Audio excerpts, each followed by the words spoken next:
Other benefit of the tripod, even though you're going to use it as a monopod a lot of times, is you can set it down.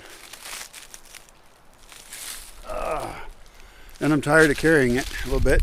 It is extra work, but it expands your shooting options a lot. I suppose if you were a fancier cameraman, you'd almost want an assistant, but I really believe in the one-man operation, you know, one-person operation. There's so much to be said for that, of everybody should be trained to do everything by themselves, and then we should figure out the ideal ways in which we work together. And it depends on the product, it depends on the system, it depends on what you want, but no one system is correct for everything. And you can measure these things sometimes, and the problem is most of our systems are so corrupt that it's almost impossible to tell what's right or wrong or good or bad. What made me think of this was that a sign fell down on the ground and it's been laying there for quite some time. It's this one here. It says "The View."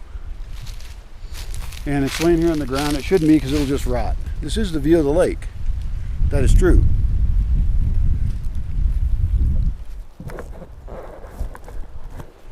This is way too windy out here.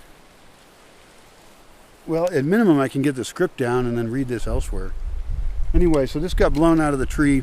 I don't want nails put in the tree. It's against the rules because someday it may get cut up with a chainsaw. The chain will break and then, you know, slice somebody's leg open. That would be suboptimal. Don't you agree? Of course you do.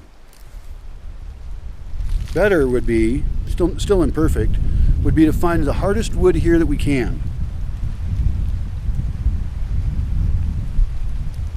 And make a pole that sticks into it. And not use an oak branch, because it'll grow around it and then the wire will grow into it. We've got to go for a stab the tree method here. I know it doesn't sound great, but we stab the tree at exactly the right spot and we put in a big peg, big wooden peg, and then we put the sign on it.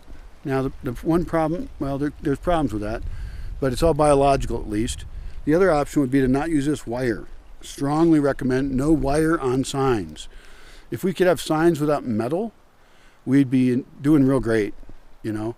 Even if we had to tie them up, you know, every few years or something, if they were twine, then the twine would just biodegrade and we wouldn't be littering metal out into the forest. I'm suspicious of any metal going in the forest.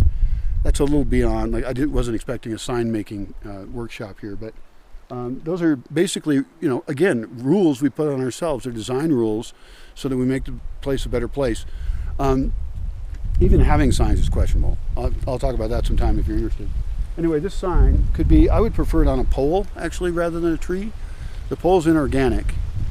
The pole I could use wire, although I still don't want the wire pieces to rot and fall off. So I don't know, can I make metal signs on poles or something?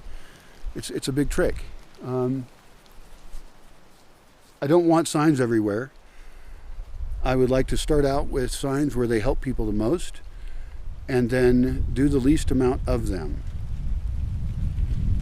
I think that once someone's in a neighborhood that they're in, an area, they just need to learn the shit right around there, wherever they're camping, staying, living, and then only people who are studying, like, you know, community development or land use planning, those people really should get to know the whole place, like the reason behind it all. Not everybody has to learn how to read the land and understand it all.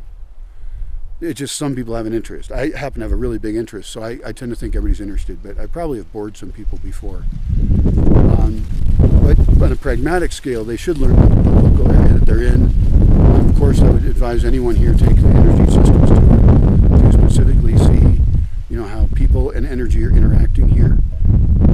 I think that's really a good idea and very important. So this view sign will probably go on a 5-gallon plastic bucket filled with gravel, stone, or dirt, have a metal pole coming out of it, have this hanging on top. Could have a wooden pole, and we could cover up the bucket with cob so you don't see it. So we could have a wooden pole, like even a madrone pole that was curvy and pretty. Those take forever to rot.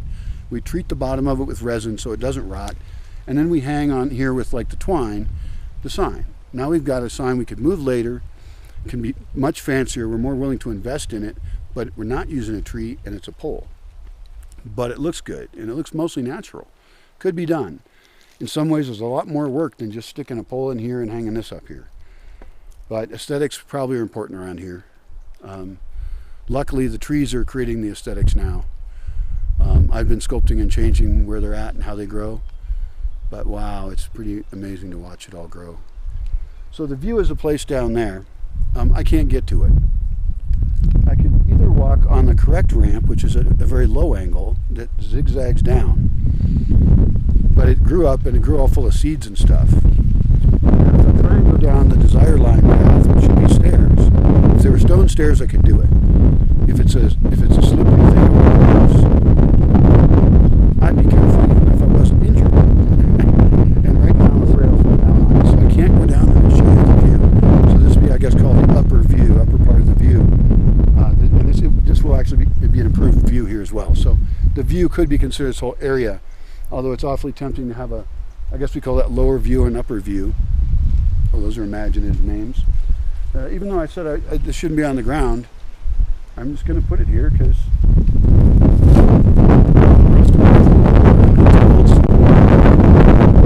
I have to remember what rules I'm following.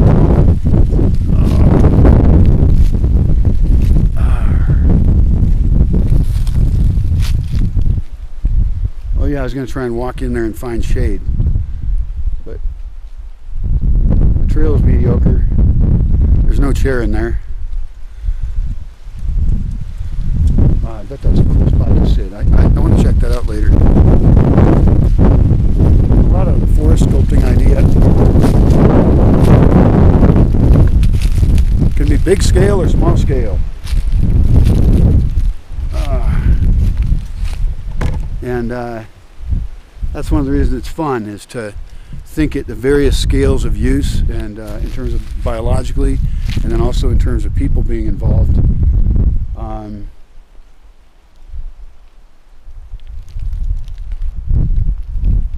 That's really exciting. I mean, you could build in this garden over here I'm working on, the view garden. It's going to be kind of this magical spot, hopefully. Created in a whole different way than any other environment I've ever heard of. It could have those little like fairy houses or gnome houses or leprechaun houses or whatever, I don't care, kind of built into trees and stuff. I think somebody in England did that, and then there's a couple of people around the world who did that for some reason. It wasn't known who did it, which was extra cool. It was mysterious and stuff. I love that kind of thing. I think anything we can do to make the world more magical, things like that, a little bit of art here and there is a great idea. So that would be a welcome addition in there, actually.